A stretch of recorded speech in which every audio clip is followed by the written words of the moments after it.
Today is Monday, April 30th, 2012, and at the instigation of my children, and even some grandchildren, I am going to try to tell the rather adventurous life story that I have lived in my 74 years. The aim is to acquaint you, children and grandchildren, with the background of our family, the various adventures we had in leaving our homeland Hungary, how we spent 6 years as displaced persons in Germany, how we came to the United States and started a new life, how we got to college, got married, raised 4 wonderful children, and lived a generally happy and contented life. I will try to present this story in a more or less chronological sense, simply because that's how it makes sense, and also because I will try to give these DVDs roughly 50 minutes of text, and then with the help of my step-grandson Aronka, I will try to add pictures, maps, and other illustrative information to the story to give you a better view of how things happened. Periodically, as you will see, I will look down simply because in order to keep this story straight, I have made some notes for myself, and I will try to follow these notes as closely as possible, although obviously there will be instances where I leave something out, or if something strikes me as another story to add to the saga, I will do so. So first, a bit of background. At noon, March 14th, 1938, in Budapest, Hungary, the church bells were ringing at noon when I was born into this world. My mother at that time was 25 years old. My father, an officer in the Hungarian army, was 34. My parents had met at a series of social functions in Budapest in 1936-37. They got married on June 14th, 1938, and honeymooned in Italy. 9 months later, I was born. Apparently, it was a very good honeymoon. A little bit about my father and his family, and a bit about my mother and her family. My father's family is of considerable, how should I say? It's an old family, not a rich family. They received their patent of nobility back in 1522 for services rendered as the guard to the then Hungarian king. A number of the early ancestors were military men. One of them defended one of the castles in the area just north of the Danube. The family was by no means prominent. They were what is usually referred to as the poor nobility. No castles, no extensive lands. In fact, my grandfather was a notary public, and he was the proud father of 12 children that my grandmother brought forth, among them a set of twins. Unfortunately, only 5 of these 12 children reached adulthood. Uh, One of them died in the war, in the First World War on the front in Italy. The other one of my dad's very dear aunts, died of TB, which was unfortunately in the early 20th century a disease that took many lives. Turning to my mother's ancestry, her family's pattern of nobility came from 1680 something.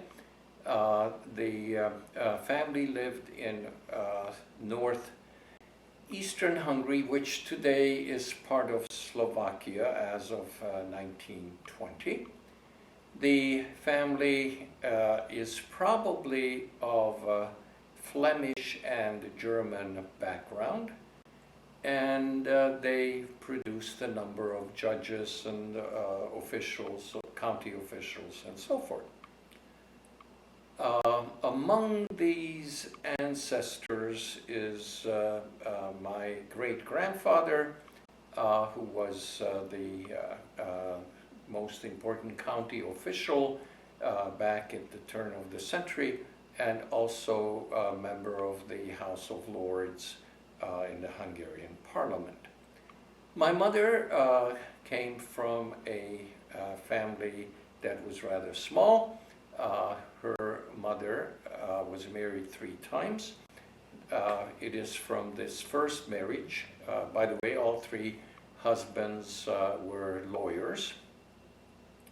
The first husband died shortly after their wedding. The second husband, who is the father of my mother and my aunt, was also a lawyer and died of probably an acute case of pneumonia when my mother was a year and a half old. The third time that my grandmother, who was, by the way, an extremely pretty woman, married, was when my aunt and my mom were probably in their early teens, and the gentleman that she married was, as you would guess, once more a lawyer. My father received his education in the College of Agriculture in Western Hungary. He had attended 2 agricultural colleges, one in Debrecen and one in Óvar. Received his diploma from there. But when he graduated, it was in the middle of the Depression. Did not find employment in his chosen field, and so he entered the military and made that his career. At the time of my birth, my dad was a lieutenant and served in Western Hungary in a small town called Tatatóváros, which is a pleasant small town with a huge, beautiful lake and an estate of the Esterházy family, which is one of the famous noble families of Hungary, with whom we have absolutely no relationship. As I told you, we were poor nobles. My mother and father were extremely pleased that I was born, at least they always said so. Unfortunately, my mother almost died shortly after I was born. After being born in Budapest and returning to the place where my father was stationed, just a few short miles from Budapest, she became very feverish, was taken to the hospital. They thought that maybe it was some result of the afterbirth or some sepsis of some kind.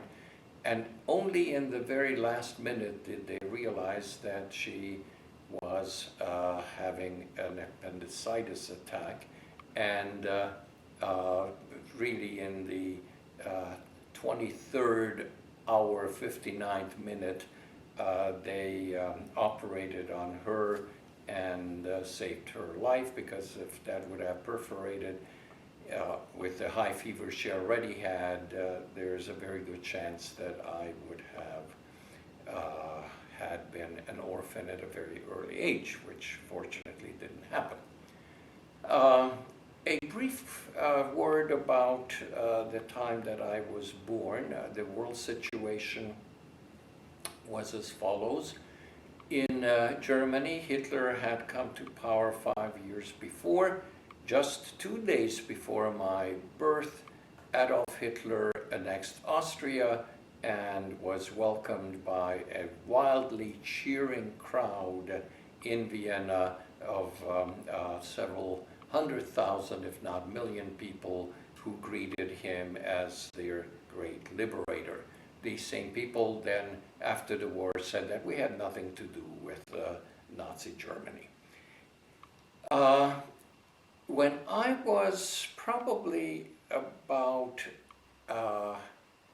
less than a year and a half old, my mother and father decided to go abroad again because they enjoyed being in Italy the year before, and they traveled to Germany. This was in August 1939. They traveled to Berlin, traveled to Dresden, saw many of those places which, as the result of Second World War, were forever obliterated from the face of this earth. It is also interesting that my father, being a sharp military man, noticed immense amount of military activity on the railways. One train after another pulled by carrying heavy equipment, tanks, troops, and they were all headed eastward. My father then, from one of the towns where Mom and he stopped, called back to Hungary to the Ministry of Defense and said, I am reporting that there is very concentrated military activity going on. I would not be surprised if this is a preparation for military action or a war. Note that a few days later, on September 1st, Germany attacked Poland, and Dad's view on this was obviously correct. When Mother and my dad came back from their German trip, I was staying with my paternal grandmother and an aunt, and when my mother leaned over me in the crib, I opened my eyes and said, "Mama, Mama," and obviously my mother melted that I must be a very smart little guy to recognize her immediately. Now, because my father was in the military and the frontiers of Hungary at that point were changing rapidly, although this was still peacetime, there were a number of areas that were reattached to Hungary that had been taken from her in 1920. We moved around quite a bit, and we ended up in a town called Kolozsvár, German Klausenburg, and this is in the part of Hungary that is called Transylvania. It is now Romania, and my father was directed to take up residence there, and obviously we, as the family, moved there after him. We rented a very nice house. That's the first house I really remember. In fact, Kolozsvár is the place where I became conscious of being a person. My first real remembrances are associated with that town. I remember it so well that years later, 50 years later or even more, I was able to describe to my brother how to get to the house where we lived. This was, we left there in 1944, and I think I described the way to our house to my brother in the year 2007 or 8. And based upon my description, he found the place. So obviously I have a very good memory. I also remember the street where we lived. There were a number of high county and judicial officials. Right across from us lived a colonel with his son who became a friend, and we played together. And catty corner from our house was the director of the opera house, who then later became quite a well-known conductor in Hungary. His name was Viktor Bassi. It's also sort of ironic that among my remembrances of Kolozsvár was playing in the dirt and running around the statue of a great Hungarian Renaissance king by the name of Matthias Corvinus, who was born in Kolozsvár, was baptized there in the same church my brother and sister were subsequently baptized, and through much of my scholarly career, it is the history of this particular man that I have devoted my life to. Yet as a small child I had played really at the foot of his famous statue. I also remember going for the first time to a movie and remembering at least a portion of the plot. It was a German movie made in 1944 in color, and it was called Adventures of Baron von Münchhausen. And I remember talking about this to my wife Eva, who then, at the time of my retirement from university teaching in the year 2002, bought me a newly restored DVD of this movie. And while we were watching it together, there was a scene where there was a duel taking place in St. Petersburg, Russia, and I said, just watch, they will be shooting at each other and saying kukuk, kukuk. And within 30 seconds, that's exactly what happened on the screen. She was just absolutely amazed that somebody who saw this movie probably at the age of 5, at the most 6, would remember this event that many years later and that vividly.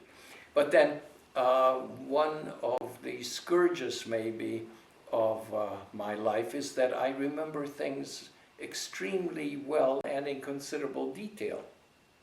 Sometimes this can be good because you remember good things. Sometimes you remember unfortunate things, and that is sad. The home environment that we had in Kolozsvár was very appropriate to a middle-class family. My father, by that time, had moved from lieutenant to captain, and in fact, in the last year was promoted to major. We had household help. My father had a car that was chauffeur-driven at his disposal. There was a cook and there was a maid who helped my mother with the three, ultimately 3 of us children. In fact, my 2 siblings, my beloved sister Judy, or Yutka, was born in May of 1942. My dearest brother was born 1943 in September. I also remember that before my sister was born, and I think Mom was already pregnant with her, we took a trip up to visit my grandmother in Slovakia, and I remember her, and I remember her apartment, I remember her house, so that when in 1998, together with some friends, we visited the town of Löcha, where my mother lived and my grandmother had lived.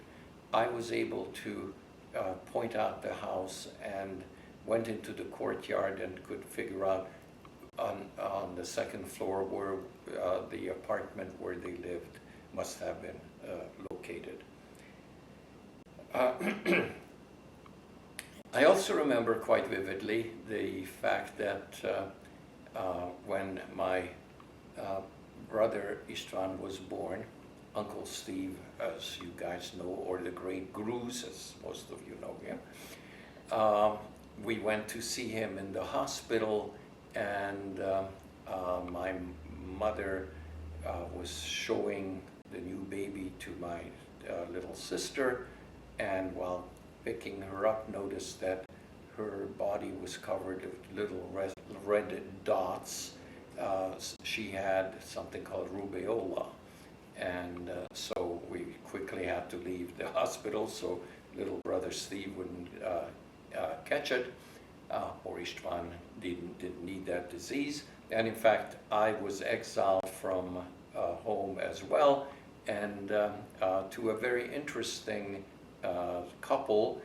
He was a professor of law at the University of Kolozsvár, and that's the first time I saw an incredibly great library, which then encouraged me to collect books later in life as well. The Christmas of 1943 was the last Christmas that we spent in Kolozsvár. By that time, all three of us children had been born. I also remember that I got an incredible toy, which even by modern standards would be considered exquisite. It was a dive bomber that could be suspended on a thin rope from the ceiling lamp, and by winding up the motor, the propeller moved very quickly, and as a result, the plane began moving in a large circle around in the room. And as it moved, there was a device that came together and released bombs. And they were caps, the kind that you have in pistols, caps in the bombs, and when they fell, they exploded and made a hell of a noise. My mother told me that they had a great deal of fun playing with this before Christmas night, Christmas Eve, and the only problem was that the plane and the bombing made such noise that they were constantly afraid that I would wake up in the other room and come in and would disturb their fun of having the plane fly around the room. Things, however, did not continue in a very positive direction. On March 19th, 1944, German forces occupied Hungary, and in essence, Hungary lost its independence. From that point on, it was really governed by people who were put in place by the Germans. My father, who was well known for not liking the Germans, even from time that he was a young man, he always felt that Germany was a threat to Hungary's independence and its very existence, had an incident that could have ended badly. Shortly after the Germans arrived on March 19th, while my father was sitting at his desk in his office, The door opened and the Gestapo man stormed in. My father sprang to his feet, and although Dad didn't speak very good German, there was one word that he did know, and that was raus, which means out. And he shouted at the Gestapo guy, out, out, out, pointed to the door, and the Gestapo man, somewhat startled, did retreat.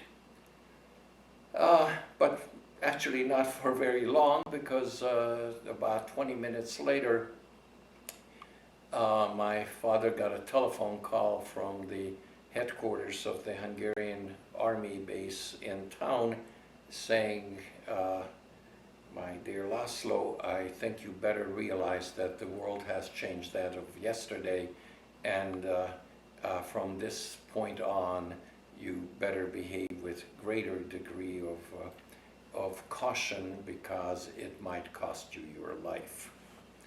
Dad took that under consideration, and there were no further outbursts. Now, again, to be fair, not all contacts with the Germans were unpleasant. As the German army was retreating, and they were retreating through that part of Hungary as well, as army units were being exchanged from the front. My parents met at some kind of function, a German officer who seemed to be a very educated man, and they invited him to come to have dinner at our house, who then came and shortly after arriving and sitting down in a comfortable chair said, "You have no idea how good this feels. I have not sat in a comfortable chair for over 9 months." And probably if he survived, there were many other months that he did not sit in a comfortable chair if he ever got back to Germany. And then even if he did get back, the question is, did his home survive the shelling and bombing and all that accompanied the war? I also remember, and this really shook me, and then later it came true. My father had brought a book home for my mother to read, or for him to read, I'm not sure. Father had quite a good library himself.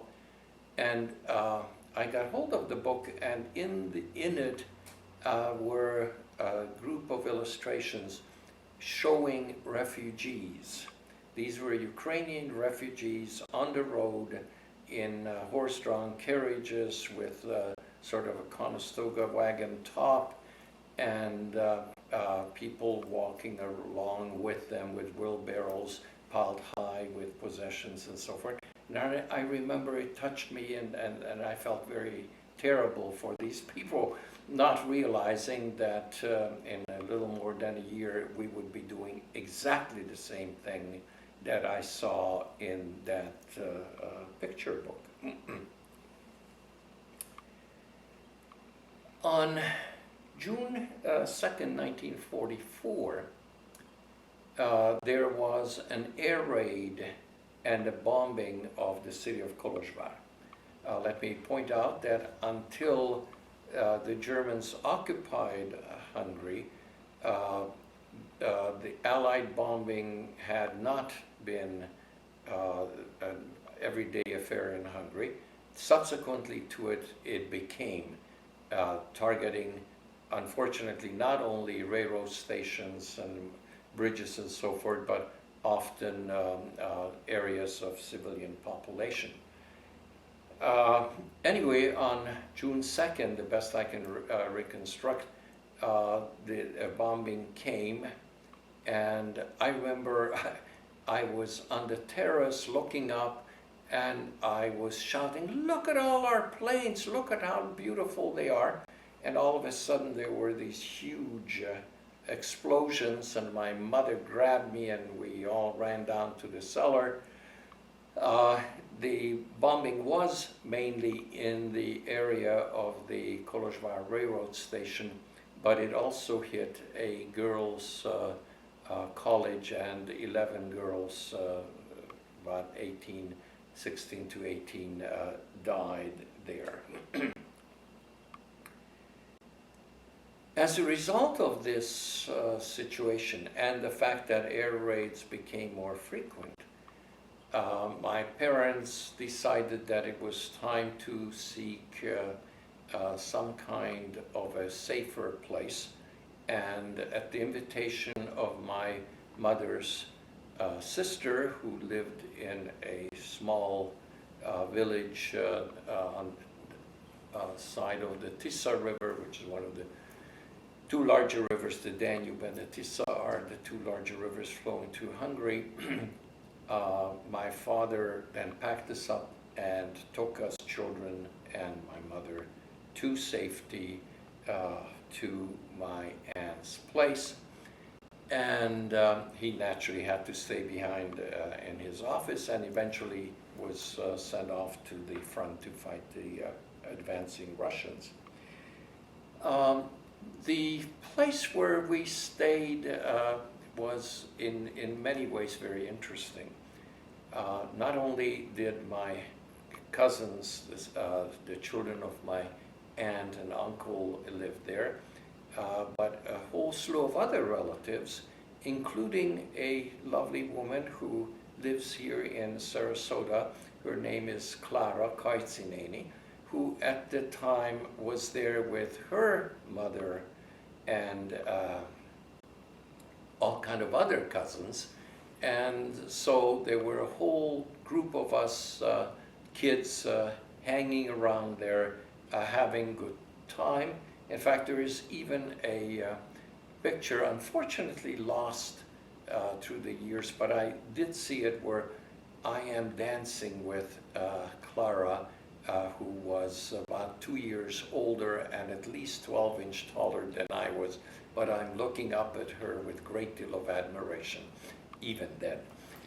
Anyway, it was good to be safe. However, for some reason, and we never quite found out why, the climatic conditions or something did not agree with me in this village, and I had very serious health problems. I had boils, I had high fevers, I had stomach problems, so that I had to be taken to a doctor in nearby town as well. They never quite figured out what it was, but because I behaved well at the doctors and did not put up a fight, I was given a reward. And strange enough, the reward was a book by James Fenimore Cooper called The Leatherstocking Tales, which is an American classic in Hungarian. And the story that I loved most in these Leatherstocking Tales was The Last of the Mohicans. So that was in many ways the first of my books, and although at that point I didn't know how to read, there were certainly enough adults in the area who were able to read it to me, and we cousins sat around and wide-eyed listened to the stories of the Indians in New York State back in the 18th century.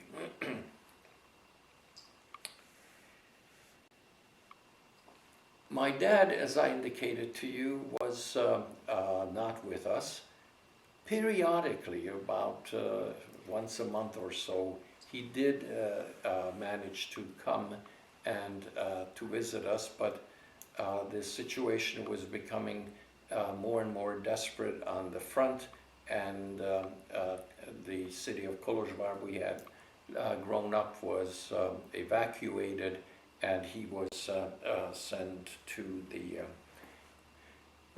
front.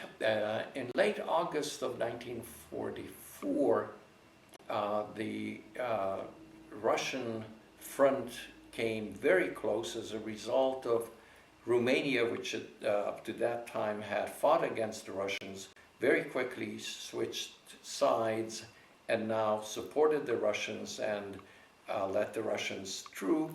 As a result, the front line became even closer, and it became evident that staying at my aunt's place was no longer safe as it had been a few months before. And here again, strange fate. This cousin of mine, Kaitsineni Clara, now Graf, then Marot, her father, who was a Hungarian Air Force ace with many, many decorations, came to visit there and offered to take my aunt and her two children and my mom and three of us children in his car to Western Hungary to get us out of the area of major military danger. Now you have to imagine that this car is a small car. A Volkswagen Beetle would be considered a larger car than this. Into this car were packed 2 adults and 5 children and all of our belongings. Okay? You can imagine how many belongings. And we packed everything, I mean, under the seats and in the glove compartment. And what were most of the items? Diapers and baby powder and stuff like that. And we then set out with Uncle Bela, and he took us to some relatives around the lake Balaton, which is a large lake in Western Hungary.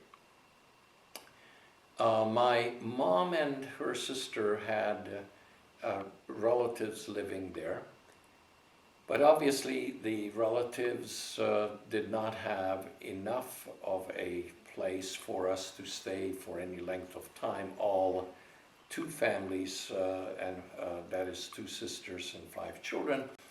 And so my mother heard that there was an officer's resort on the other side of Lake Balaton, and she then decided to go there and asked that they should take us in and give us refuge. Unfortunately, her experience in this case was not a fortunate one. The director of this institution informed her that this is for senior officers only, and they do not take families with children because the children would upset the quiet of the elderly ladies. Whereupon my mother asked, well, is it rather strange that my husband can be sent out to die for his country, but I cannot seek refuge here? And the guy insisted that nothing can be done.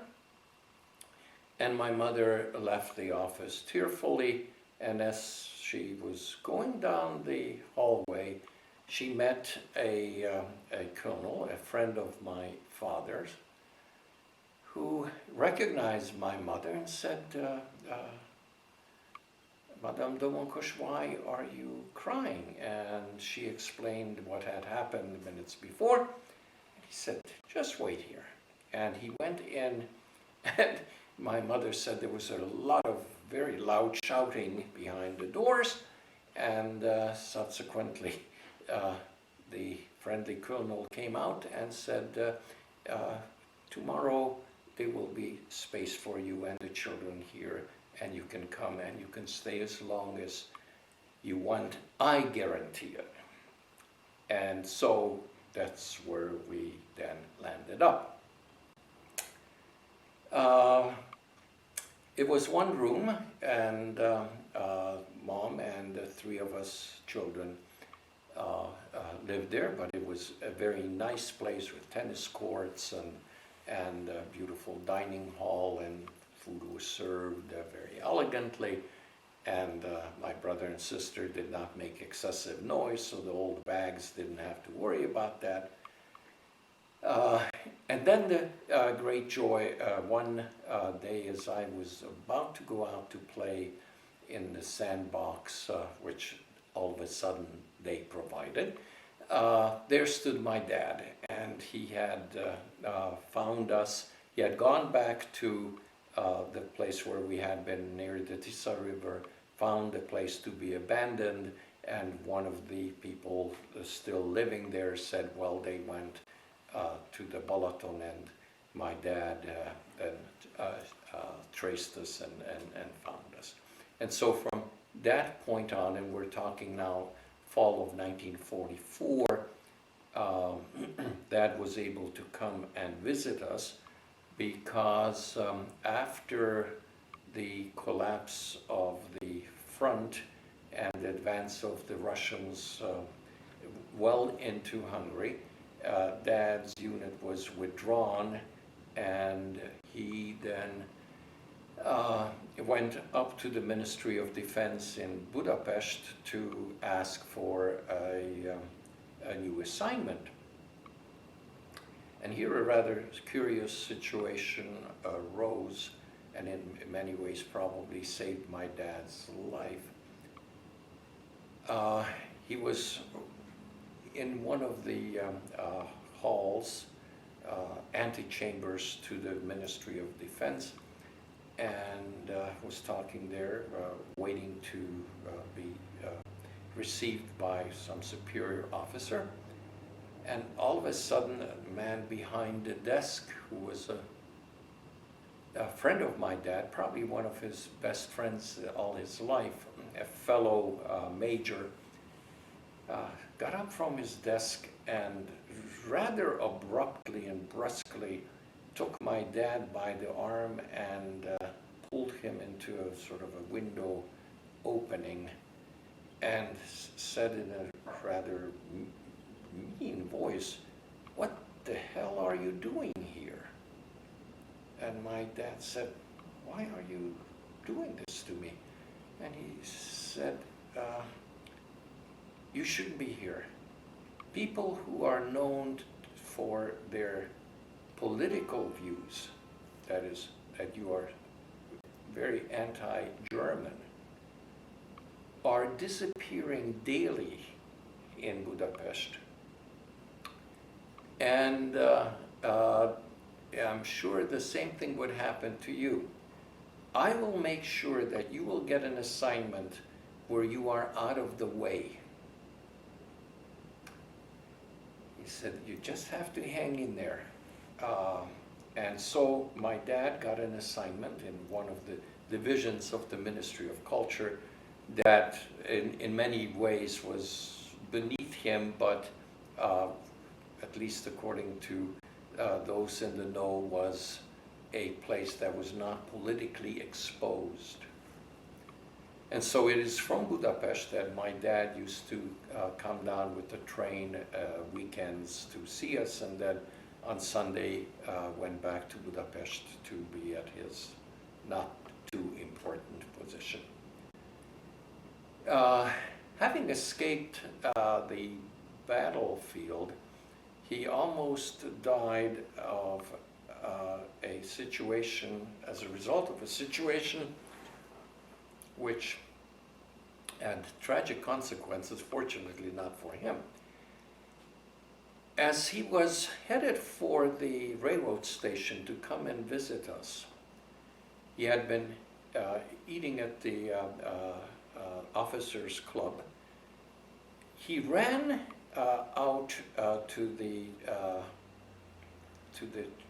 tramway station, the electric streetcar, which was just about to depart, and he jumped onto the last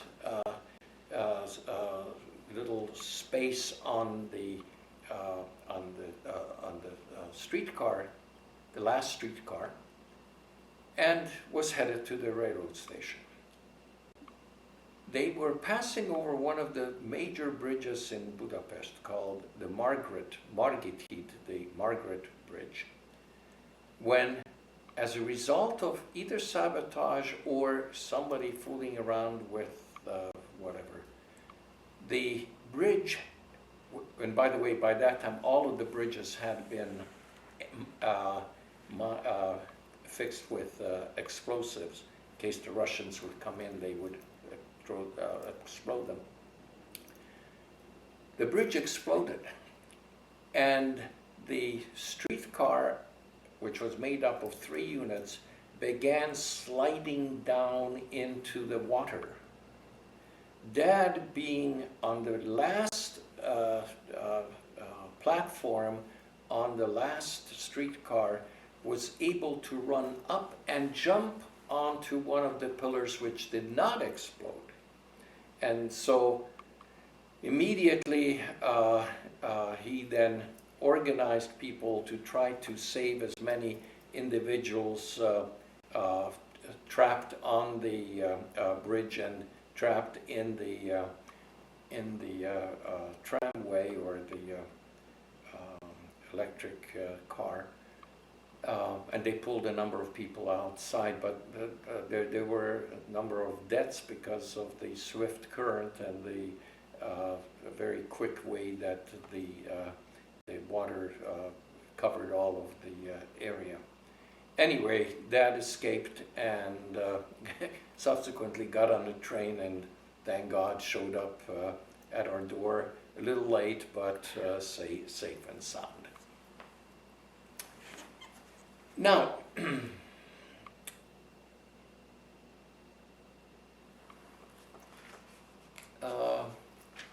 eventually, the Ministry of Defense, because of the approaching Russian armies which were about to encircle the city of Budapest itself, the Ministry of Defense was broken up into various units and moved to the westernmost frontier area of Hungary, close to the Austrian border.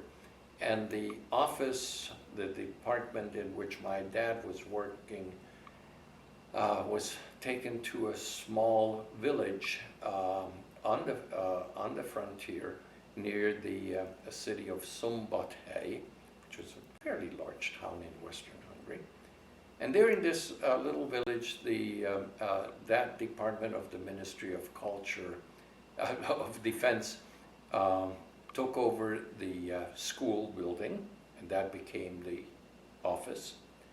And the children were then forced to have classes in the local church and the sacristy. Now, Dad then came and took us to where he was staying. He found for us a place in a rather simple peasant house, but nicely appointed room. And I, who had begun first grade in this officers' resort where my mom and we had taken refuge, and had learned the very basic writing of the ABCs. Now that we had been moved to this village on the border, I too joined the other village kids in the church and in the sacristy, and learned what kids learn in the first grade, except that my studies probably did not go on longer than from the first week of December to the last week of March. That was my first grade. In December of 1944, in this village in Western Hungary, we spent our last Christmas. And it was still a rather nice Christmas in the sense, well, first of all, the family was together, which was very important. And number two, my mother went to the town nearby, to this town of Szombathely, and bought me incredible gifts. For example, I got a steam engine that ran with little pellets of kerosene, and it was able to drive a fountain which shot water up in the air, and if you held it shut, the water pressure built up and you shot it all the way to the ceiling, which was absolutely great fun. But again, how things work out. My mom got on a bus to go to Szombathely to do Christmas shopping. She got back. The next day, the city received an immense bombing raid. Thousands of people died, including almost everybody near the bus station where my mother had been just 24 hours before. So talk about being at the right time in the right place and not in a situation that could have ended tragically. The conditions continued to deteriorate militarily on Christmas Day. Anyway, the city of Budapest had been encircled on Christmas Day 1944, and after a very long siege, the Russians then took it. There was one last counteroffensive to try to push them out of Hungary, Western Hungary, in the spring, which collapsed. The counteroffensive did not work, and so it became apparent that we will have to flee westward and out of the way of the Red Army. You obviously can say, well, why did you flee from the Russians? The answer to that is very simple. If you read any book, especially those more recently published, which now look at the Second World War with greater degree of accuracy and expose the incredible cruelty of the Soviet regime, you will then hear about the mass rape of women, the destruction of property, the picking up of people off the street, never to be seen again, taken off to labor camps and so forth. And the fact is that these stories were well known. This was not propaganda, this, especially in areas that had changed hands and had been reconquered and so forth. There were ample evidence to support these horror stories. So it was a foregone conclusion that as much as possible you try not to be captured by the Russians, and the idea, although it seems strange, is to try to flee as far westward as possible and be captured by the Western Allies. And so that's basically the idea. Now, already in January, February, the plan was discussed, saying that the families of the officers in the unit that my father was attached to, the officer families would be put onto trains and would leave Hungary toward quote-unquote safety in Germany. The officers' wives got together and they voted this down, saying that no, we want to stay together as families, no matter what. We prefer that to being sent off alone. And it's a darn good thing.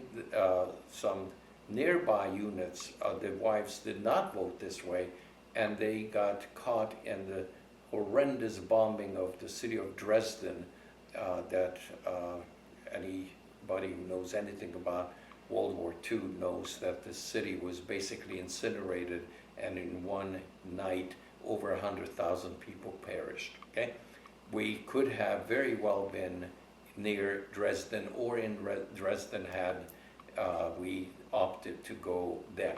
We did not, but then this also had some very negative consequences. On March 28th at 2 a.m., after just barely having fallen asleep, all of us children were roused from the bed, and you could see in the distance towns and villages burning, and we had to set out. The Ministry of Defense had promised to this unit that if you don't go by train, we will provide you with cars and trucks. There were no trucks, there was no cars. So each family had one peasant horse-drawn carriage, half of a carriage. One half one family, the other half the other family. So we got half of a peasant horse-drawn carriage for us, family of 5, with all of our possessions, which again consisted of primarily baby clothes and a few non-perishable foods like kielbasa and so forth that could be transported. So we were then packed onto these peasant carts. A young driver was assigned to us who drove the horses, and we set off for the Hungarian-Austrian border, and crossed sometime in the early morning. By late afternoon, we were in the city of Wiener Neustadt, which is a fairly large town in Austria, and it was Good Friday. And we had crossed into Hungary and would not return until 1964. So we are talking 21 years. Just before we crossed the border, my dad picked up a handful of Hungarian dirt. Saved that.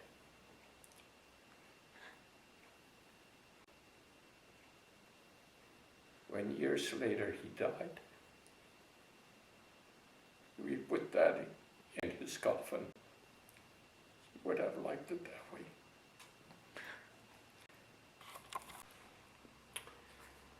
Today is installment 2 of the Domonkos Chronicle. We left off in our last session with us crossing into Austria on Good Friday, 1945. Today's story, I hope, although it will have some sad sections, will not be as emotional as the last one. Although, again, here there will be some issues that are disturbing, especially as viewed from the angle of a 7-year-old child. In the early afternoon of Good Friday, we were passing through the Austrian city of Wiener Neustadt, and on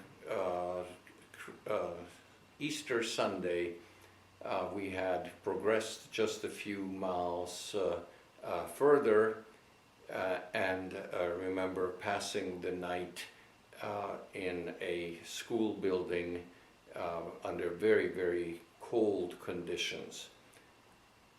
From here on, there will be a number of instances where we sought refuge overnight in places like animal shelters and barns, wherever we could find a place to put our head down. And there were at least 2 occasions when in the middle of the night our parents had to wake us 3 children up because there was already small arms fire evident in the not too distant areas. The conditions of the roads are hard to describe. Everything was headed west. There was only one-way traffic on the road. Nothing was headed back toward Hungary or toward the east. Everybody was going west. The streets or highways, 2-lane, usually were arranged in the following fashion. On the left-hand side were trucks and tanks and faster moving motor vehicles.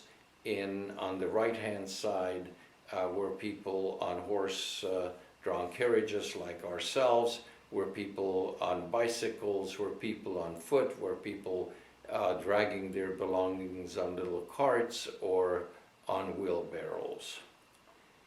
I do remember a very, very sad sight. Along our cart were driven a group of what probably were either prisoners of war or concentration camp inmates. They had these striped uniforms and looked emaciated. I remember my mother reached out to a man who was begging for a piece of bread and gave this man a slice, whereupon the guard began cursing at her very loudly, and what was even worse, as one of these groups we were near, one of the people fell behind as these column of several hundred men were being driven, and the guard then saw this straggler and then simply dragged him behind a bunch of bushes. There was a shot and the guard came back alone. So obviously and was very tragic for that man. And if you consider the desperation of these people, you could hear the end of the war in the air. I mean, there were gunshots in the distance. For somebody to feel that they could no longer go on, even though in all probability within a few days they would be liberated, gives a sense of the absolute exhaustion of these people who might have walked all the way from the Ukraine to the Austrian border. Another rather unfortunate situation was that very often low-flying planes, both American, British, and Russian, would come and often strafe the columns, hitting people indiscriminately. There were obviously military vehicles there, but there were also civilian population. Fortunately for us, although we heard about these instances and know personally of people who were killed in this fashion, this did not happen to us at that time. The progress of the columns headed westward was very slow. There were often long periods when we were stalled, basically. Then a very interesting event occurred. A Hungarian military truck pulled right next to our horse-drawn wagon, and there were guys looking out from behind the enclosure of the truck, and my father yelled over to them, saying that they were Hungarians, is there any way you guys could give us a lift? And the officer, who was obviously in charge there, shouted back. He says, okay, Major, if you and your family can quickly move your belongings onto the truck, we will gladly take you. So within really minutes, the three of us children were taken to the truck, and people there helped to bring us in and sat us on their lap, and whatever meager belongings were on that horse-drawn carriage were transferred onto the truck as well. And hardly had we made this move when the column, the faster moving column on the left hand of the street, began to move, and we were on our way, leaving behind the people from my dad's unit who were still standing there with their carts. Subsequently, when my dad looked around and saw the rather strange combination of soldiers, both officers, petty officers, and non-commissioned officers, as well as officers, in a sort of a strange mix, he said, well, what unit are you from? And whereupon the man in charge responded, well, we are with the military justice system, and these are people who have been arrested for desertion, non-compliance with orders, and are to be tried by a military court. And yet my parents always remembered this unusual group of people as some of the nicest and kindest individuals they came across in their life. So the end result is that very soon we were able to outrun the battle area. No longer were we woken up at night and had to move on because of the nearness of the Red Army.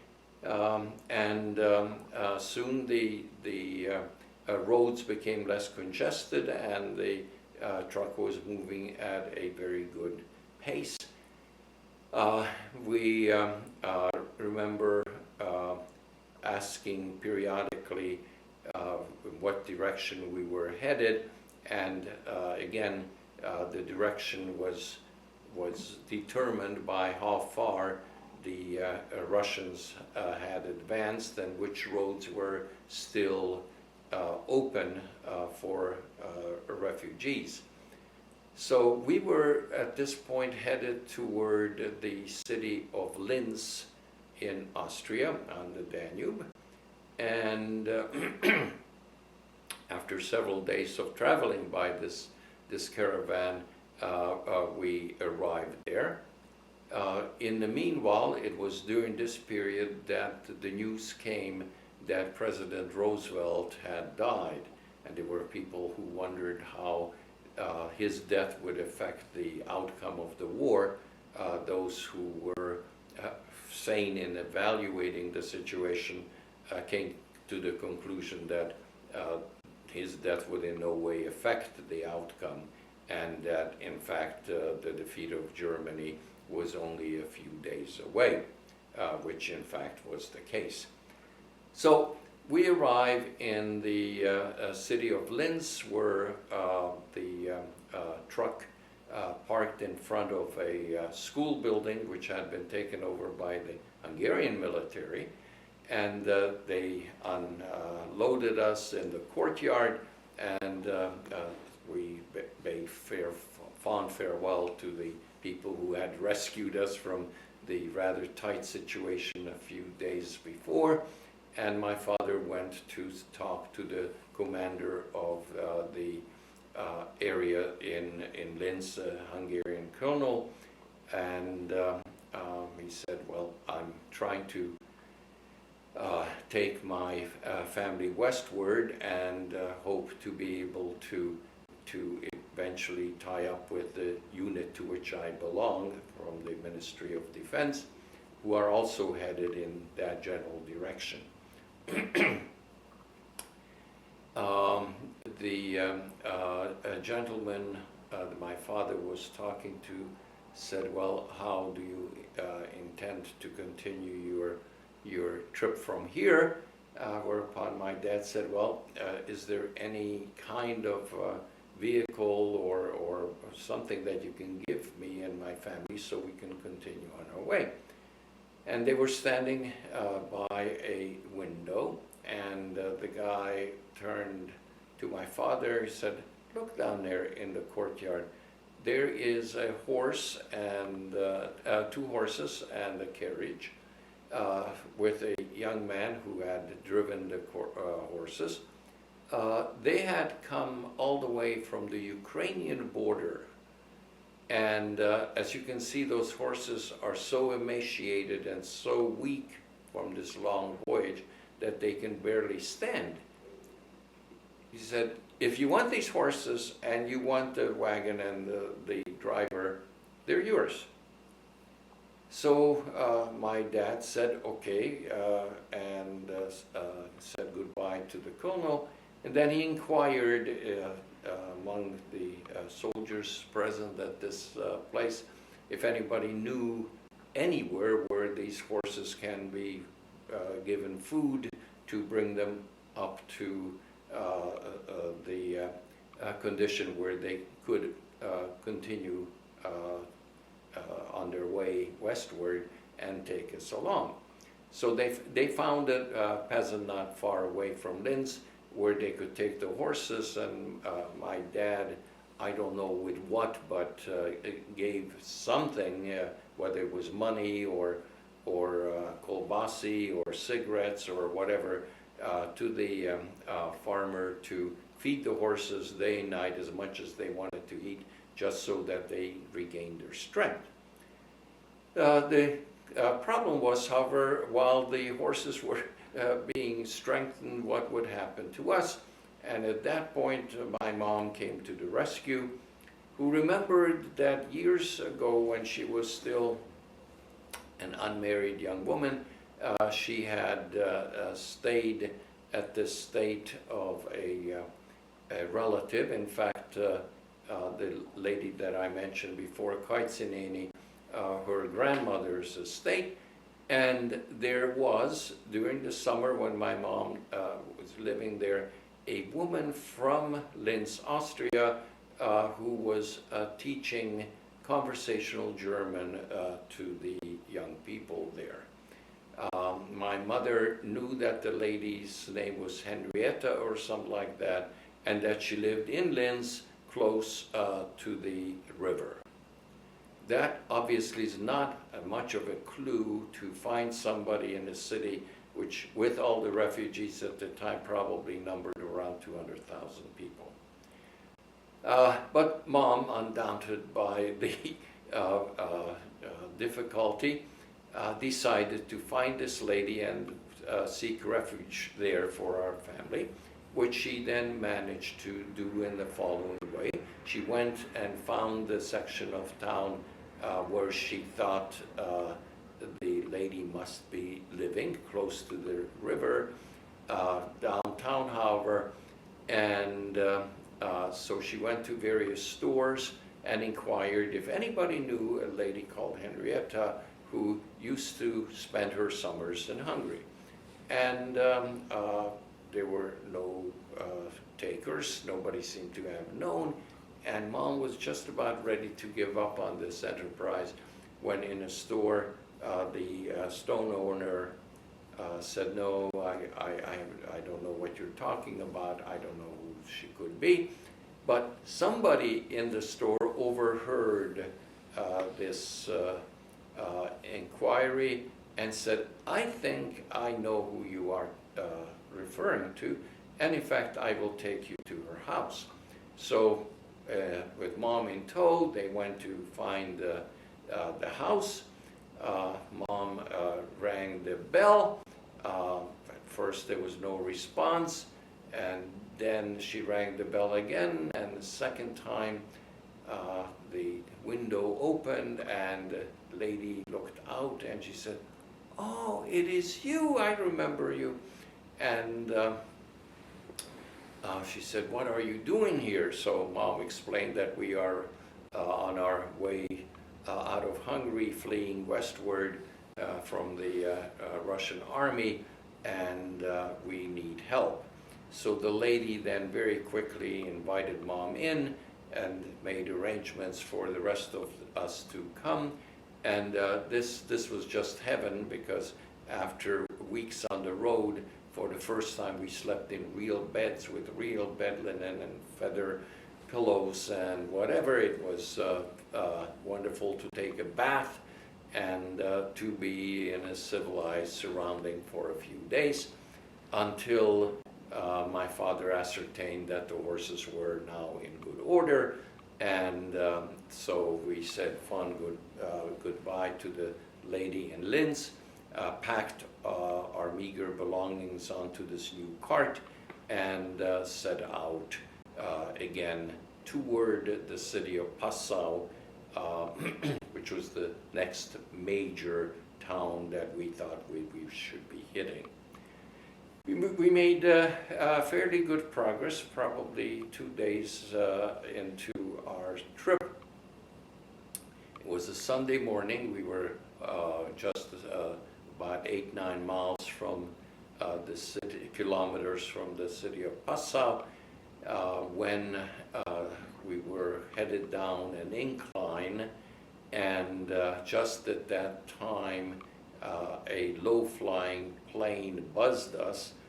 Didn't shoot or anything, but it spooked the horses, and they began to gallop down this steep incline at breakneck speed. My father and the young man who came with the horses were trying to hold the horses back, but with no success.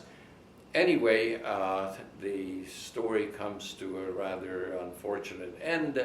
The cart passed over a small bridge, next to which there was a fairly large tree. One of the horses went right of the tree, the other one left of the tree. The cart hit the tree, and my dad, sitting up front, was thrown against the tree, and the whole cart overturned. The horses broke loose and ran off, and there we were. I guess I was the first one to emerge from the turned over cart.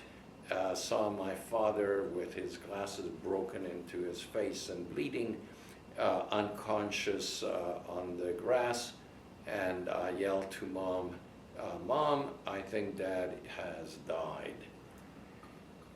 Fortunately, that was not true, but not too far from reality.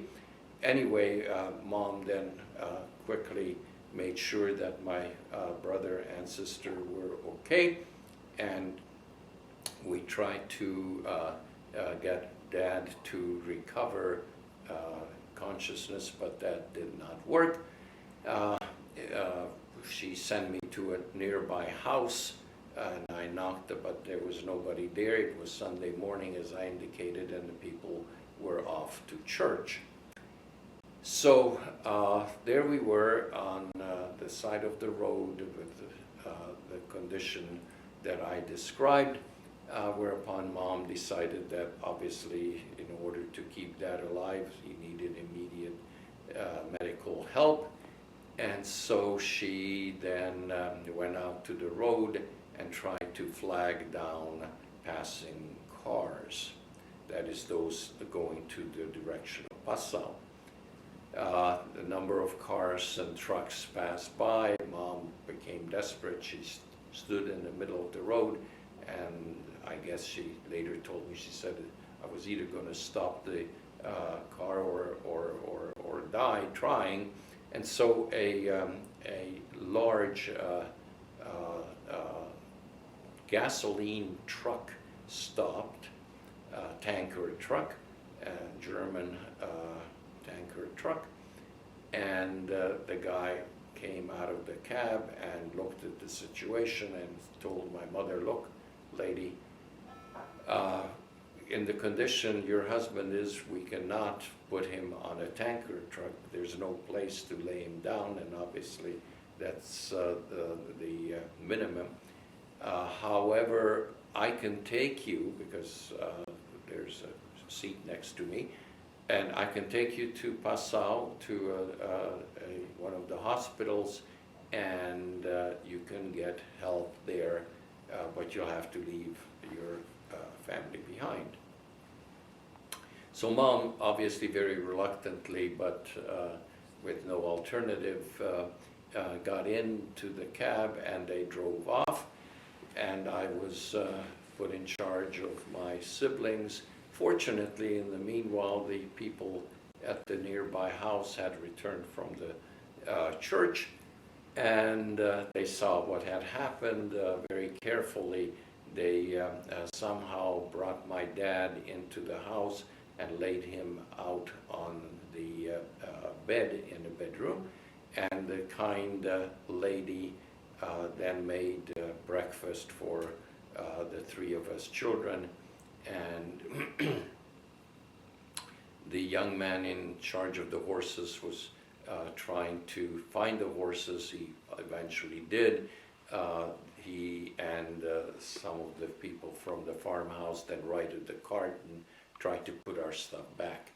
In the meanwhile, Mother, with a truck driver, arrived in Passau, and from somewhere the truck driver was informed that there's a Hungarian military hospital in town, and so he drove Mom right to the door of that place and wished her luck.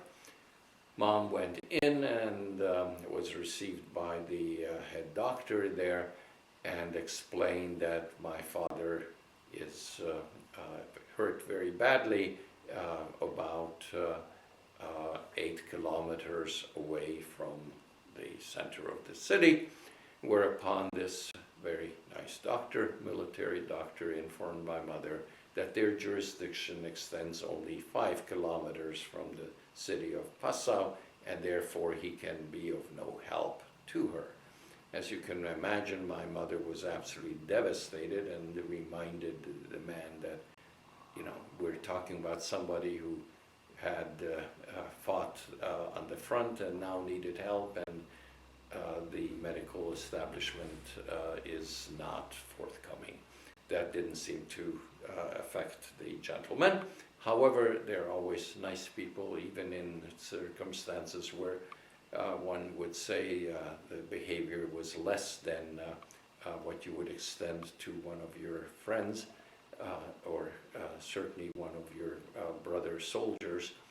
A young doctor, hearing this, stepped up to my mother and said, I will go with you and we will bring your husband in. He then found 2 guys with a stretcher, and as they left the hospital building, there was by a strange coincidence, a horse-drawn carriage there. They asked the guy to take them along, and they then, Mom, the doctor, the 2 guys with the stretcher, and the horse-drawn carriage showed up at the farmhouse 8 kilometers away. Just as they came in, the priest who had been called by the nice people at the farm was administering the last rites to my dad, and there he was lying between two candles.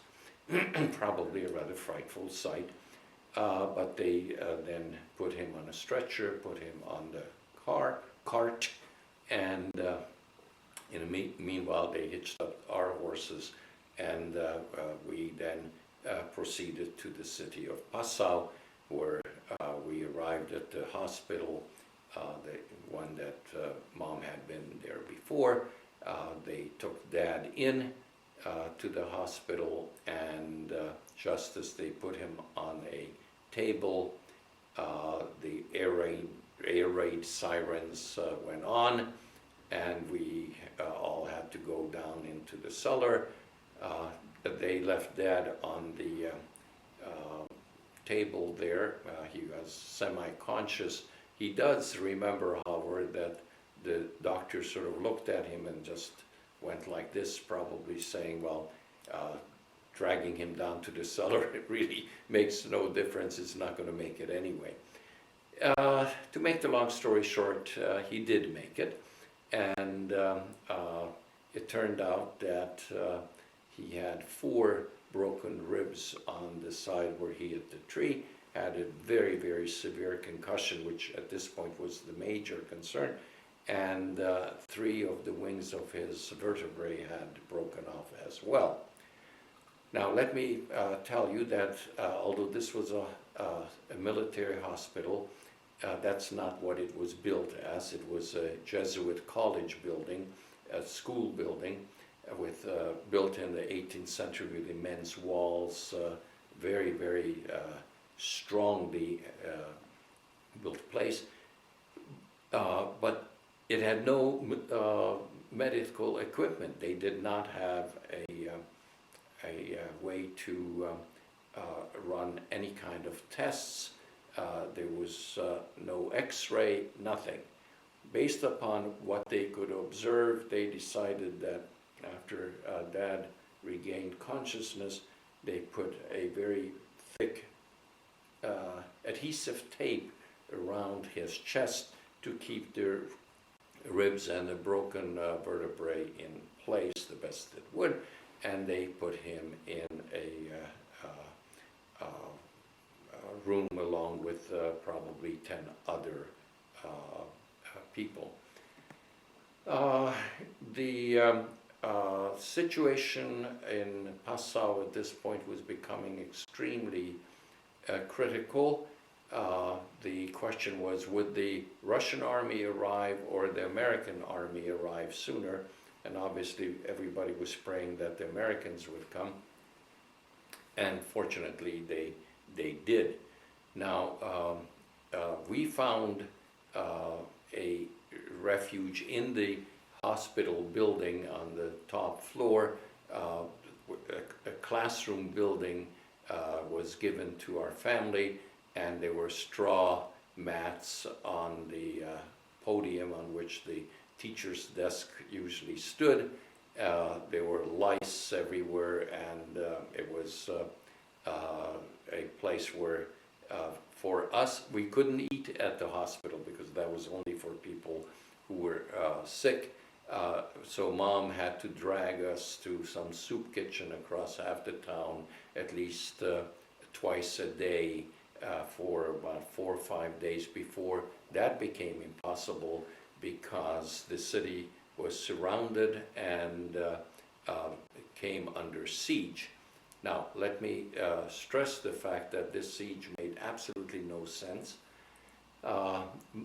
Berlin had already fallen, Hitler had committed suicide, the war was over. We're talking about the first few days of May, yet a division of SS troops decided to fight from house to house and saved the German Reich in Passau by holding on to every square foot, which then resulted in, as I said, street-to-street fighting, and they were bombs and guns, and the very fact that the building where we were had huge red crosses painted all over it, on top, on the side, and did not prevent it from being hit by all kinds of shrapnel and bombs and whatever. In fact, the room where we usually were got a hit from the roof, and the device exploded in the room. Our sacks of straw on which we always laid at night, plus the podium, flew out the window, and much of our meager belongings were lost even more during this episode. The situation was so bad that at first they couldn't move Dad into the cellar because of his very severe concussion, and so very often we sat around on his sick bed. They had to open all of the windows of the large room where he and 10 other people were laid out on beds, simply because of bombs and shells falling everywhere. The air pressure would have busted the windows, and there would have been glass flying all over the place. Eventually, when Dad became able to function more, and he was snapping out of the head trauma, we were all able to go down into the cellar, which was a huge domed place, immensely secure. So even if the building would have been hit, we were considered very safe down there. But then you must also consider that there were wounded people there. There were people with typhus and all kinds of communicable diseases. Not a very good place for small children and others whose resistance had been weakened by the wounds that they were suffering from. Anyway, one event there that we all, the family, remembers is that the siege was really winding down, but there was still considerable amount of shooting outside, and all of a sudden at the door of this shelter, an American GI showed up with a wound in his arm. He was bleeding quite profusely. Obviously, he had seen the fact that there were these red crosses all over the building, and so he came in to seek medical help. He had his gun under one arm, and his other arm was rather limp. He came in, the Hungarian doctors then very nicely treated him and fixed him up. And obviously, being a tough guy, he was ready to go back onto the street and continue fighting. But as he was passing where our family was sitting in this shelter, he saw my little brother, István, playing there on the floor, and probably moved by the fact that he himself might have been a father, or having seen so much terrible things, he picked up my little brother and hugged and kissed him. So it's interesting that that was our first encounter with an American. Nobody at that point obviously knew that 6 years later we would be going to the United States as immigrants. Anyway, shortly after this event, the siege of Passau came to an end. The last resistance was broken, although even a week or two later there were still sporadic gunfire in the city, and there were instances where one wondered if the war was starting up again. Dad was slowly making a recovery, and I sort of presume from the subsequent events that my parents found out were the families with whom we had left Hungary together had ultimately landed up. They were in Bavaria in a small village, and so we had to get official permission from the American military government in Passau to let us pass and to go and rejoin the unit where Dad had served.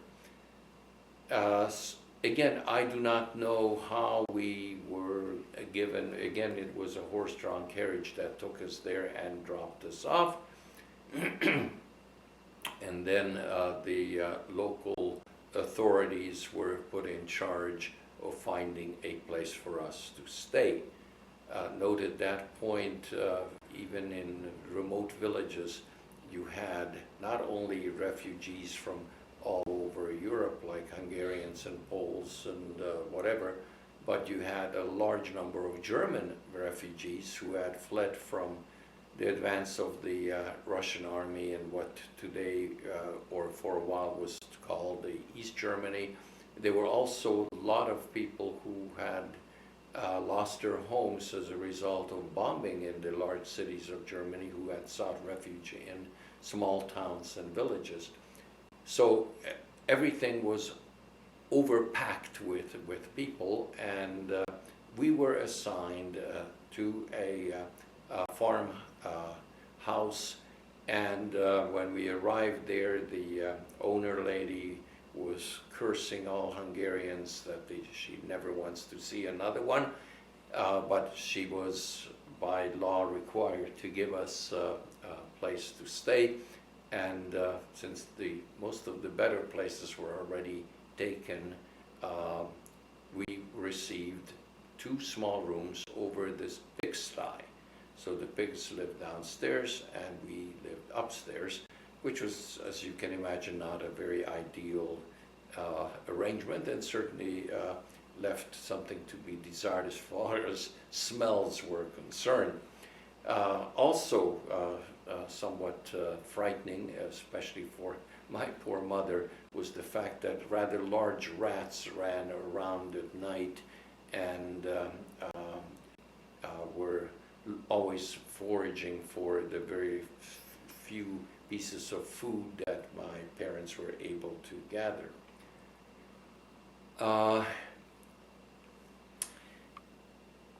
Once we moved in here, the next problem was to provide food. And so my parents went to various places, nearby villages, trying to buy a few carrots here and a few potatoes there, and you know, some farmers were willing to sell a little flour or eggs. I think that my father received before the collapse of everything some German money with which he was able to pay, and so the problem was shortage of things. And I also know that my mom found a nearby monastery where very sweet nuns lived, and whenever Mom went there and explained that she had 3 small children, there was one particular nun who was very, very sweet and always gave her vegetables from the vegetable garden that the nuns themselves had. American military we saw very, very infrequently. In Passau, after the siege was over, well, among my remembrances was the fact that that's the first time I ever saw a black person in my life, and was rather surprised that almost every driver of trucks and jeeps and military vehicles in the United States Army in 1945 were African Americans. Subsequently, when we lived in this small village, periodically a jeep would come by, didn't bother anybody. What they were actually looking for were weapons. And I do remember going from one town to the other on foot at a crossroad. There was a whole pile of hunting rifles and all kinds of other shotguns and whatever that had been burned. They poured gasoline over it and ignited it, and obviously this then rendered these guns absolutely useless. This was one way to disarm the population and prevent some kind of guerrilla warfare or whatever they were afraid of. During this summer, this is the summer of 1945, when we were living in this farmhouse, my father insisted that I should learn to write and to compose. Since I already knew the letters, I was told to write down the story of our flight. And so very, very deliberately, slowly and surely, I wrote down these stories, not knowing anything about punctuation and capitalization and so forth. These were not great masterpieces of literature, but my dad then sat down with me, showed me the correct way of putting capital letters at the beginning of sentences, and all of the very basics. Now, toward the fall, through again some kind of information gathered from friends, we heard of a better place for us to move to, and it was another farmhouse a few miles away, where we did not have to live over the pigsty, and it was a nicer, larger room, and it even had a chandelier, which was really something that you didn't have over a pigsty. And so we then asked the people at the farm to transport us there. And strangely enough, the lady who had cursed us when we arrived 3 or 4 months later was in tears when we left. Mom and the lady became quite friendly, and the animosity with which she greeted us and was obviously gone. The minute, however, that we left the rooms over the pigsty, another family, a German family, moved in. This is how tight things were. So we went to this new place, and from there my parents periodically went to a nearby, very important center called Pucking. It was it used to be a Luftwaffe, the German Air Force base, with a railroad station where they brought in ammunition and so forth for the planes back when the German Air Force was still functioning. And there were several dozens, probably 40, 50 barracks in sort of a woodsy layout. They were hangars which had already been blown up. They were airfields which were rendered inoperable by bombing. But this place was a camp from which people who had fled their homeland could then be transported back to their respective countries. This is primarily a Hungarian camp. The idea was, and understandably so, with several millions of people displaced as a result of the war, the Allies were very eager to get these people back to their respective homes, because the food condition, not only in Germany, but food supply throughout Europe, throughout even victorious places like England and the Netherlands, were such that people were near starvation. So to get these people back to their respective homes made good sense. And my parents certainly felt that now that the war is over, this was something that the flight was simply to get away from the Russian troops. Now that things have calmed down, we will return to Hungary and continue our life. We all presumed that after the war, the Russians would withdraw and that life would resume anew. So they made arrangements, my parents made arrangements for us to leave this second German farm and head to the railroad station at Poking. They had documents which said that on this and this date there is a place for my mother and my smaller siblings in passenger cars, and my dad and I were going to be put into freight cars and we would be transported back to Hungary. So on the assigned date, again, probably the local farmer packed us all up, and again, as soon as we left, somebody moved into the nicer place where we had just lived for the last month or so, and we headed for the railroad station in Poking with the idea that that same day, maybe that evening or certainly next morning, we would be headed back to Hungary. We arrived at the railroad station, and this will have a tremendous effect for the rest of our lives. There was no train because of coal supplies being very meager and unpredictable. The train, remember we're talking about steam engines and so forth in those days, not diesel and electric.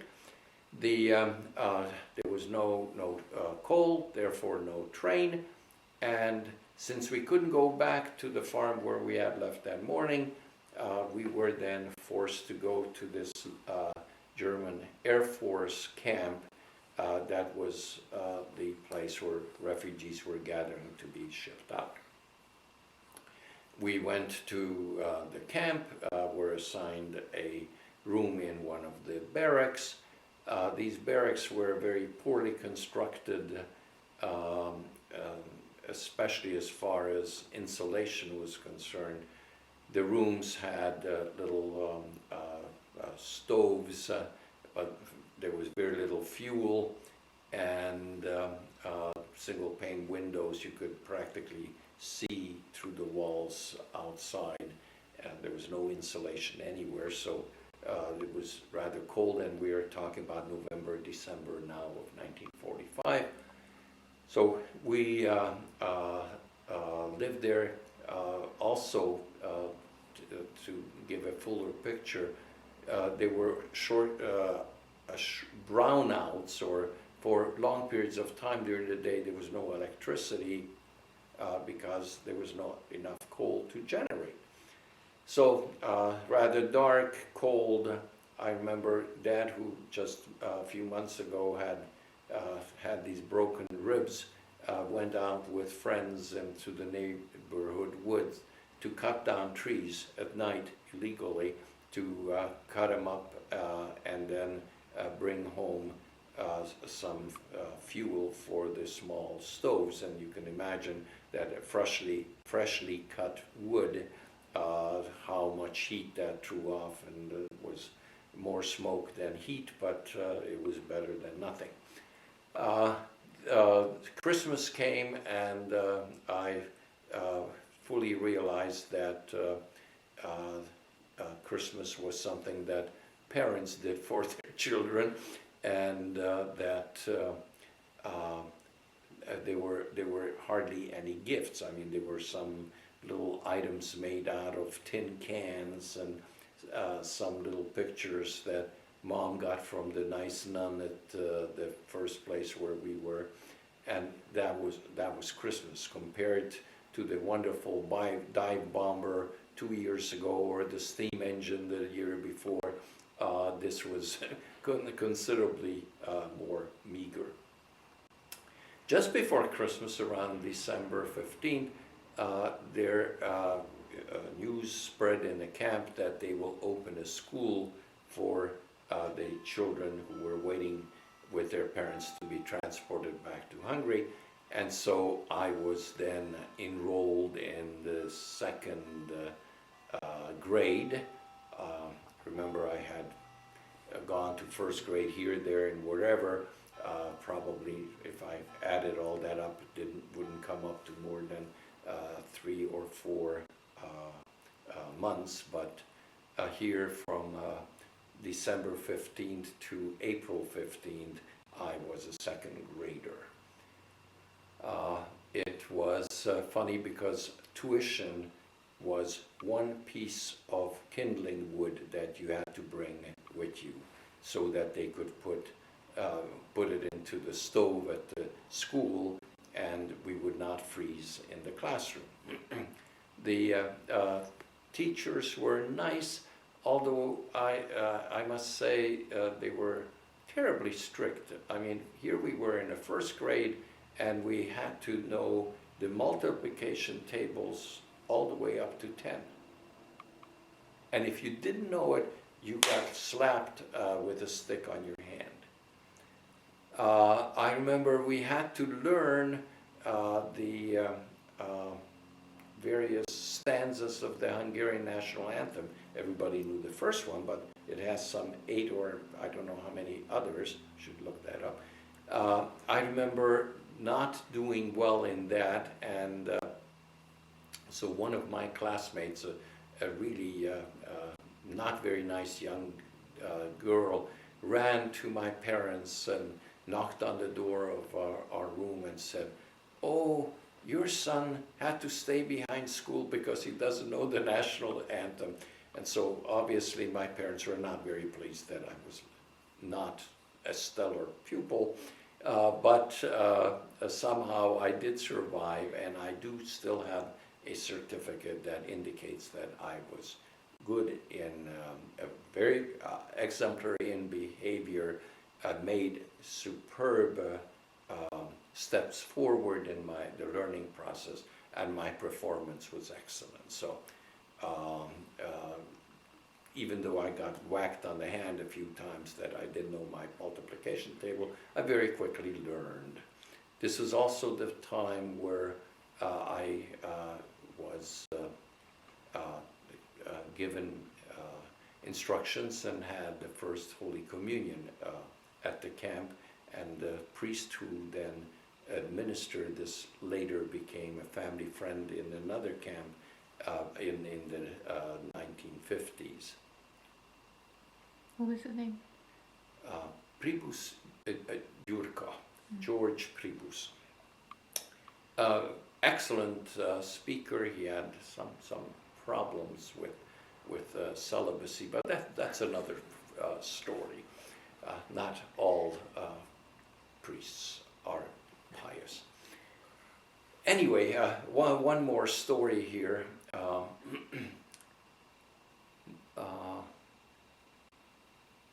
My father was off doing something, and my mother was busy with the children, and I had complained that I had a sore tooth. And so my father told me that I should go to the dentist's office. There was a camp dentist. He drew a little map as to how to get there, and that when I arrived, I should indicate who I am, introduce myself, and ask the dentist to please pull that tooth. It was not a permanent tooth. So I set out and I went and I introduced myself. I was at that point 7 years old, and told the dentist that I needed my tooth pulled, and he inquired who my parents were. I indicated why they couldn't be with me. He said, "You're a brave young man, and come," and sat me down and opened my mouth and pulled the tooth, gave it to me to show as evidence, and sent me on my way. Now, the world is very small. In the same barrack where the dentist was located, but just another part of the barracks, lived the friend of my father's, Feribaci, who had, I mentioned in the previous presentation, who had in a way saved the dad by indicating that people like him who had very strongly anti-German feelings would disappear. He had also landed up in the same camp, and in fact my dad and he often met. And so a day or two later, this Feribaci shows up at our house. I was out playing, and he said, "I had the most wonderful conversation with a dentist in the same building where I live." He said, the dentist said to me, "You cannot believe this. A 7-year-old little boy came, formally introduced himself, asked me to pull his teeth, and when I asked him where his parents were, he said that they were very busy, and I asked who his father was, and he said his name was Major Laszlo Domonkos, and I was so impressed with him. I have never seen anything like this." So my father's friend said, "Well, I know the family and I know the little boy, and I'm going to be sure to tell his dad what a good little guy he was." And so I guess when I got home from playing, I was rewarded with a warm hug, because there was not much else to be rewarded with. How do we stand with time? You've been on for an hour. Okay, let me just tell one more story here.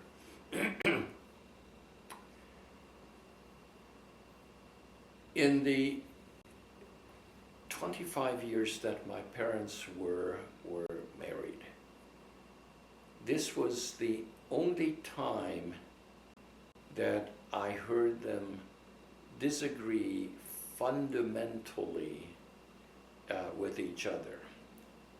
And the disagreement was about what to do next.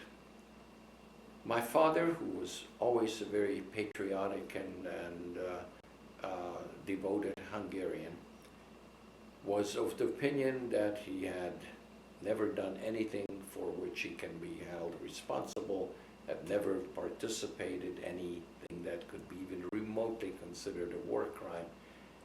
He was firmly convinced that there will be now a new Hungary, a more democratic Hungary, and he wanted to be part of the rebuilding of this new country. And he wanted to go home as soon as humanly possible. My mother, the realist, said, "I too am a good and patriotic Hungarian, but from the information that has been coming out of Hungary, I am fearful that our return at this point is not advisable. And the reason is quite simple. News was coming that when these trains from the west came across the Hungarian border, all those who had been members of the military, but especially officers, and especially senior officers, that is major and above, were immediately taken off the train and were then subjected to interrogation, and they had to check against lists against those against whom there have been reports of participating in activities that would have constituted war crimes. And once that procedure was over, they released them if they were found innocent, and they could go on. But my mother said, and she was absolutely right, okay, we get to Hungary. They take you off, said to my father. I go on to Budapest. But I arrive at the railroad station.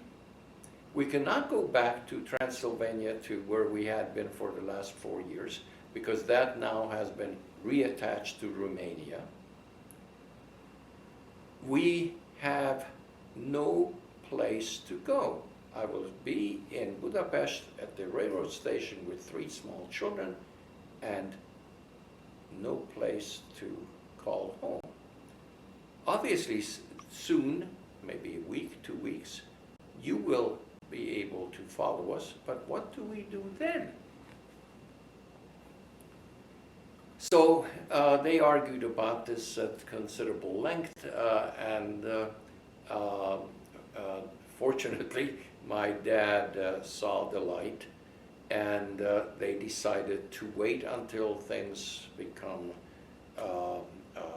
more stable in the country, where a real democratic government will be established, and where it will be safe for us to return and begin life anew. So this basically then ended that phase of our life, the decision not to return to Hungary in early 1946. And we stayed at this camp until summer, and then a number of events will take place which will move us from this place in Bavaria, Poking, which was under the American occupation zone, to the British occupation zone in northern Germany. Again, you have to understand that after the war, Germany is divided into 4 occupation zones.